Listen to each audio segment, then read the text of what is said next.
अकोला के दिग्रस बुद्रुक जिला परिषद प्राथमिक केंद्रीय विद्यालय के परिसर में जहरीली इल्लियां पाई गई है, जिससे छात्रों में दहशत का माहौल है। अभिभावकों ने आक्रामक रुख अपनाते हुए स्कूल को ताला लगाकर बंद करने की चेतावनी दी है। अकोला के दिग्रस बुद्रुक जिला परिषद स्कूल यहाँ के सबसे अच्छे स्कूल के रूप में जिले में जाना जाता है, लेकिन पिछले 2 साल में जर्जर कक्षाओं को तोड़ दिया गया, लेकिन नई कक्षाओं का निर्माण नहीं किया गया, जिससे विद्यार्थियों को विद्यालय परिसर में ही पेड़ के नीचे टेबल कुर्सी लगाकर बैठना पड़ता है।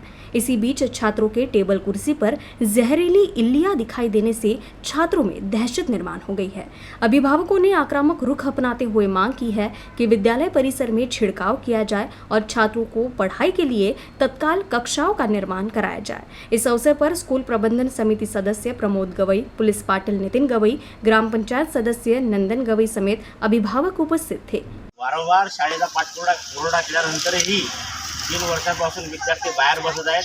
सध्या पावसाळ्याचा मोसम आहे, झाडावर अळ्या पिके वगैरे आहेत, तरी विद्यार्थी झाडाखाली बसून चालू आहे। दिग्रस बुद्रुक येथील माझा पाल्य या शाळेमध्ये असून या शाळेमध्ये आलो असता या शाळेमध्ये अळ्याचा प्रादुर्भाव आहे। त्याचप्रमाणे वर्गखोल्याचा नसल्यामुळे त्यांना पाल्यांना बाहेर बसावं लागते आणि या ठिकाणी मुलांचे आरोग्य धोक्यात येत आहे।